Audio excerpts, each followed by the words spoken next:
As all the eyes were focusing on Egypt because of the COP27 conference, which took place in the ritzy resort of Sharm el-Sheikh with the participation of hundreds of delegates, of hundreds of heads of states, heads of governments, CEOs of international organizations, NGOs, activists, volunteers, you name it.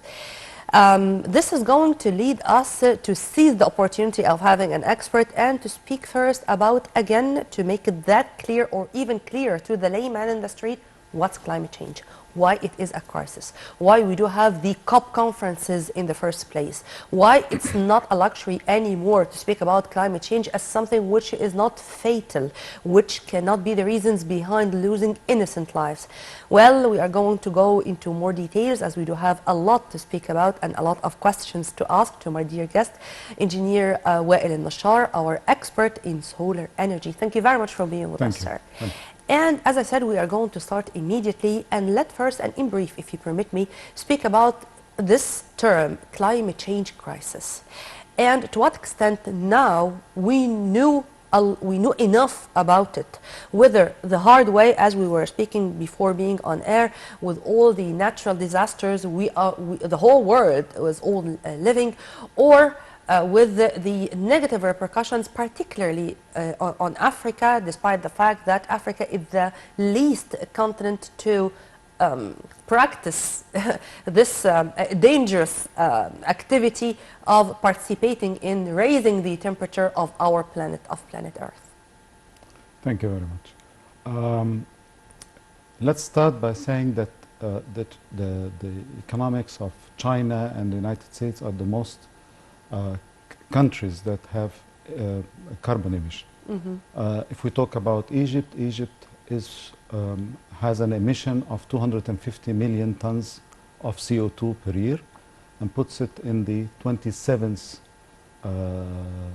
position. This is very low.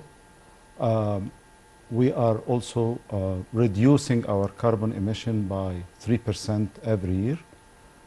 We're not affecting at all the carbon emission, but we are greatly affected by them. The increase of the temperature because of the climate change will first ruin our agricultural land because of the salinity of the agriculture in Delta. Some of the cities will disappear because of the sea level. The high temperature will also have more diseases, which means that the agriculture production will be less. At the end, every increase in temperature will require more energy to reduce this for the human being. That means you would need more cooling environment, which require more energy, and you get into a circle that will never end because of the extra energy you need to compensate for this extra temperature. And what you've said, sir, of course, is applied on all African continent, all African states. Of course, we are the least. We are the 27th, and I think we are one of the biggest producer of CO2 in Africa, but still we are the 27th. Most of the emission are coming from the big industrial countries like the United States, China, European Union, and of course what about Japan. The other 26 above us? What they are doing on the ground is accelerating. I mean, they are unfortunately going on the very same path despite the sufferings we all witnessed during at least the past 10 to 15 years. Yes, more than 10-15 years because of the use of the fossil fuel in the production and in generating energy. This is the most important factor of the climate change. The effect is great, and it's on the African continent, and especially on the northern part of Africa is much greater.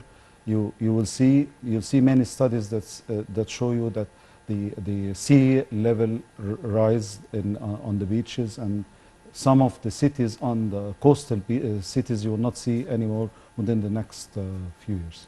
But sir, if you permit me to ask about that, because this is something which I really cannot understand well. How in China, for example, we heard, listened, we even saw ourselves that there are some rivers suffered drought, full drought. Yeah. And in the United States, particularly in California, for example, because there are one of the owners of firefighting in California was speaking about the wildfires which were very, very hard to control. This was also implemented or found in Spain and Portugal. Also the wildfires, floodings in Pakistan, floodings in Southeast Asia in general, whether in Indonesia, in China. So it's affecting all of us. Why those developed countries, as you've kindly mentioned, are not that much interested in the disaster we are all facing, including them? We cannot say that they are not interested, but you see that this COP27, this is the 27th version of the climate change conference. So there is efforts all over the world. You see renewable are coming up. I see it from my point of view that Egypt has a good chance to resolve this issue. They are not the problem. They are not the cause of the problem, but they can be part of the solution. Renewable energy can be a solution for this climate change, and especially in countries like Egypt, where you can install a solar system that can produce 1,700 to 1,800 kilowatt hour. If you installed 1 kilowatt peak of solar modules, it will produce around 1,700 kilowatt hour to 1,800 kilowatt hour per year. While if you install the same system in Germany or any European countries, it will generate around 1,100 kilowatt hour. That means the same investment in Egypt and Germany. In Egypt, it would give you a return on investment 70% more. This is a solution. So you can regulate and encourage the installation of solar and we have started that already. Yes, since 2014. And another issue that if you can have available a $300 per kilowatt peak, if you can have available from foreign exchange $300, that means you can save around $100 of natural gas to export per year. So that means you can export more natural gas, not wasted in burning into... Let's start step by step, sir. You said that since 2014 we have already started on the ground to implement what you're saying, or Yes. to put this on our agenda. And the political leadership, President Abdel Fattah al-Sisi, was keen in many occasions to speak about renewable energy as the future and as our duty just to guarantee that the coming generations are not going to suffer that much as we suffered before regarding this fossil fuels issue and stuff like that. Where are we regarding this? In 2014 was the first regulation to encourage the use of solar energy. At that, in November 2014, the new regulation requires that Egypt would install 2,000 megawatt as the first phase for utility scale, projects, in addition to 300 megawatt for small and medium size. Between 2014, there was a second, up to 2017 was a second stage. The scheme was a feed-in tariff. That means you can install a solar system on a home, on a company, on a rooftop, on a ground, and produce the energy, the generated energy, injected to the grid, and then the Ministry of Electricity would pay you a fee for... so it can be my business? Yes, at that time. Yeah. But in 2016, it was the second phase, and 2017, where they changed it to a net metering. But during the phase from 2014 to 2016, BIM-BAN was installed, 1,465 megawatt installed in utility scale. In Aswan? In Aswan. And another around 250. The total installed capacity of solar now is around 1.9 gigawatt, 1,900 megawatt to 2,000 megawatt. This constitutes around 1.2% of the total generated power on the grid as a solar energy. This is very good development, because before 2014, the installation of solar energy in Egypt were only off-grid application. That means sites like GSM, telecom sites, cathodic protection, billboards, lighting, street lighting. It's all off-grid application. But in 2014, the on-grid application has started. And now in 2022, the on-grid application is the most common application that for solar energy now. Can I consider what you've said, sir, as a first step, and the journey is still that long? It's very long, because as you know, the Egyptian strategy for energy to reach 42% by the year 2035. By the year 2035. We still have a long way. This is first step, but we need many, many more. If you permit me, sir, to interrupt here, not that long, because when it comes to 10 or 15 years, it's nothing when it comes to a history of a nation. But what's our homework? Because what you're talking about, which seems very simple, it's not that simple. And it needs a lot of efforts and a lot of money in the same time. The fund, the scientific research, which is also very important, to be all the time acquainted with the most recent technologies, and to have this kind of win-win situation between us and other countries who started this journey before us. Would you please elaborate on that? If we would like to reach the 42%, from my point of view, you need three main parameters. One is the finance, two is awareness, three is the policies. The policy that the regulations. Let's speak about each and in detail, if you permit me. Yes, please. First of all, the finance. It has been mentioned many, many times because of the scheme that was done in 2014. I was one of the people that said the small and medium systems are much better for Egypt than the bigger utility. It would give us more quicker mobilization. Short circle. Yes. Yeah. So, but as now we are in 2022, still the fund is available for, most of the time is available for big projects, utility projects, because funding agencies and banks who lend money to investors would be more happy with big utilities, big projects, yeah, which give these projects less interest and higher tenor period. For small systems and medium systems, still the interest is very high. Still the paying period is below the 5 years.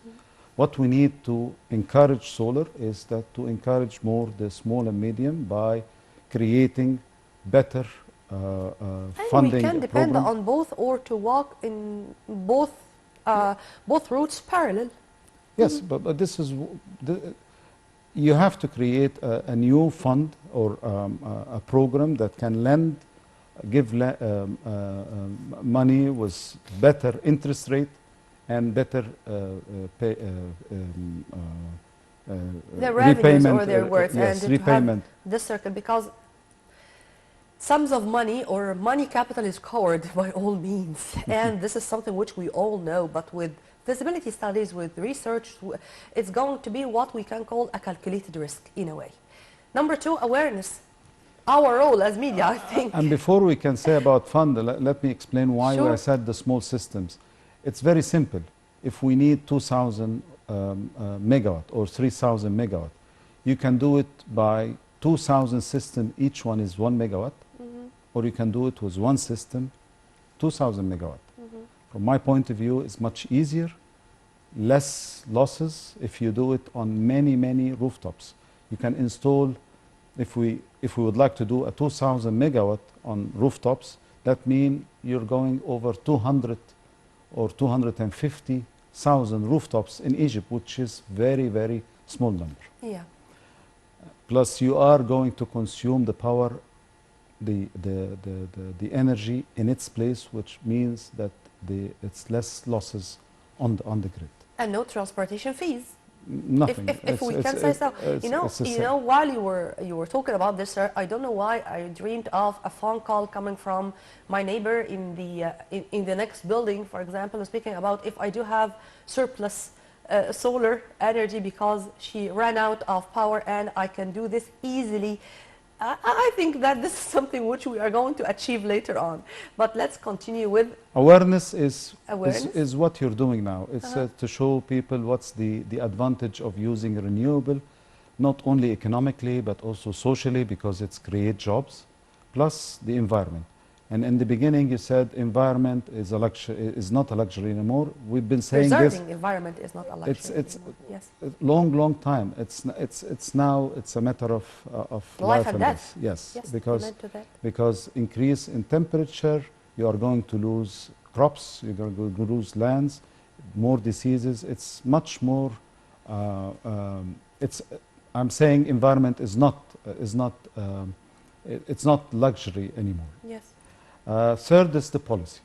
Policy is very important. Regulations, I mean, that mean we should have a constant and stable regulations all the time.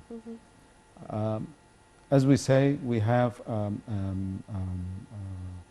Egyptian vision of reaching 42% by 2035. To reach this, you said it's very short period. Yes, you're right. So we need to have constant regulations that encourage the use of solar energy and wind, of course, all the time.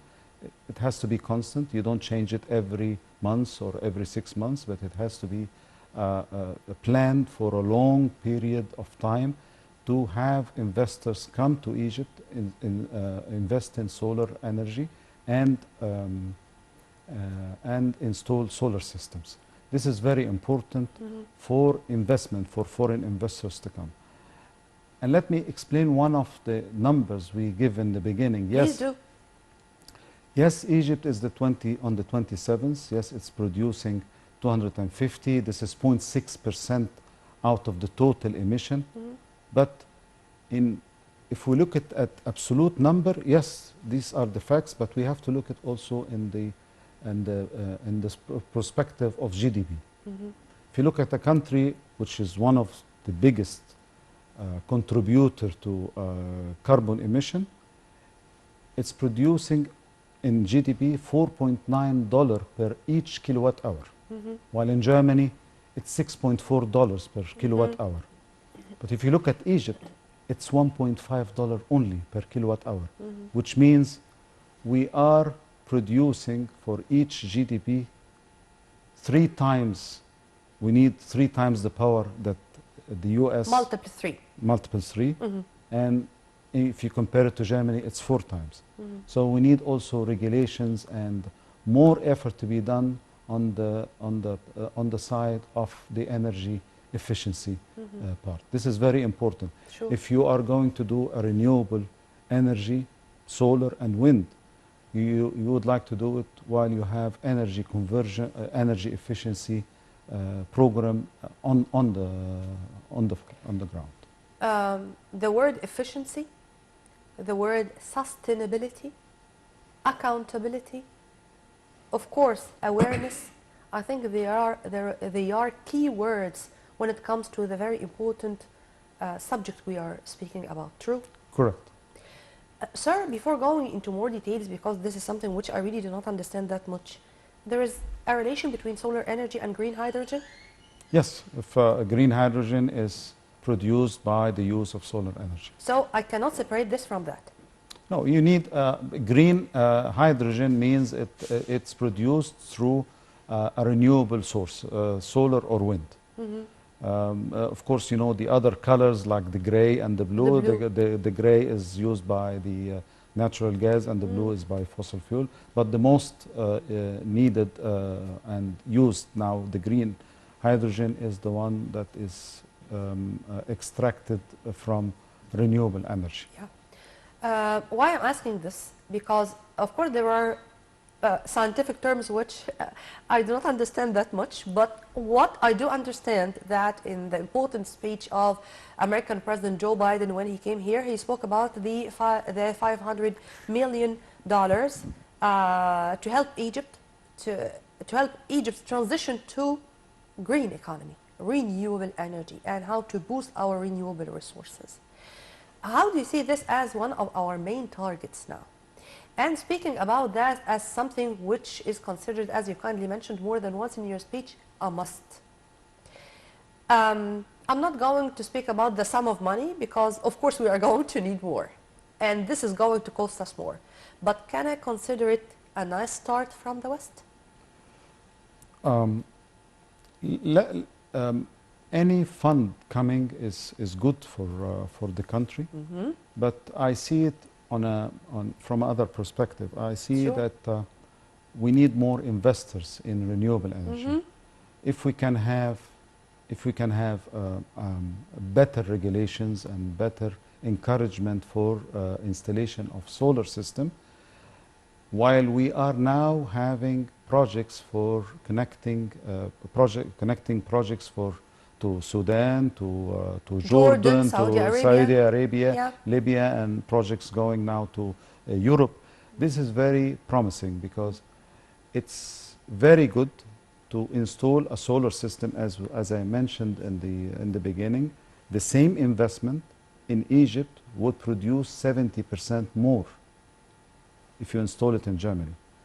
If we are able to develop our network, the connecting network between all these countries, we are going to have more advantage.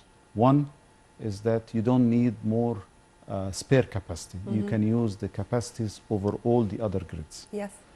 Installing systems in places where resources are better than others. That means if Egypt is better resources in solar and wind, so the solar system and winds are installed in Egypt.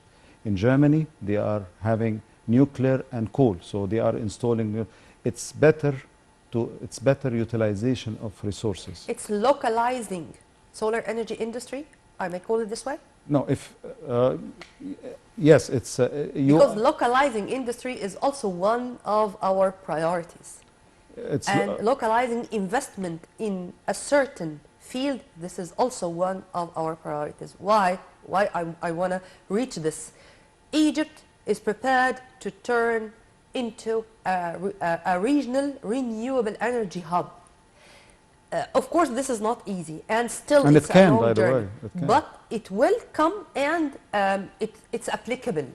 And with the results of the COP27, we do have tangible results speaking about countries which really share the same vision with us. It's going to be a win-win situation for all. If you want to elaborate on this. Yes, it's a win-win situation when the network is complete, because you are going to install the power generation in the location where the resources of generating is much cheaper. In Egypt, solar and wind is very good, so you install solar and wind in Egypt. In Saudi, you have the oil, so you can install the power with oil. In Libya is the same. In Germany or Europe, they have wind, let's say, they have coal, they have nuclear. This is integration. So each country, each region will install the power generation based on the better or the most economical resources. You can do this, we can do this by developing these new projects of connecting every the South in Sudan, Libya, the European. So this can happen. We can be an energy hub if we can encourage the use of solar energy and wind by the three main parameters pillars I have you've mentioned. Yeah. And to add to what you're saying, sir, and to think out of the box, innovative ideas. Innovation here is very important, and to attract, sir, I think the word awareness, it includes a lot. And for example, to change the old traditional way of thinking to invest in the renewable energy sector? Is this something safe? Is it something which I'm going to succeed in? Is it something which is applicable in the Middle East or in the Arab arena? I think this culture or this traditional way of thinking is moving on the right direction right now. Yes, but in awareness, yes, you're right about it has more than this. Um, I mean, this is I have part of been- the story. I have been working in the solar since 1990, Oh. so now it's 32 years. And until 2011 or 2012, there was 4 or 5 companies working only in solar, probably in the Middle East. And we have projects around, not only in Egypt, but also outside Egypt. When I say awareness, I need also, I meant also awareness to the newcomers. Yes, We of have course. now more than 600 companies in the field working in solar. Some are very good, some are good, some are not good. We need awareness to these Here I'm companies. speaking, too. of course, about the private sector. Yes, no, I'm talking about the private sector. Yeah, these companies need awareness. We need to have the trust of the end customer on homes, especially on the small and medium scale. We need to have the trust. Some of these trusts were gone with using not the solar energy in the photovoltaic, but the solar energy has two main application. One is the heating, the thermal, and the other one is power generation. In the thermal was done in the 80s, which is very Yes. old, but the trust in the application was lowered every day because some of the new companies that have come to the business have made mistakes with the customers, which made the market, the This quality. marketing issues or stuff like that, but in the first place, to say that we had only 5 or 6 companies and now we have 600, Yes, this is a leap. more than 600. More than 600? More than 600. Sir, I have only 2 minutes.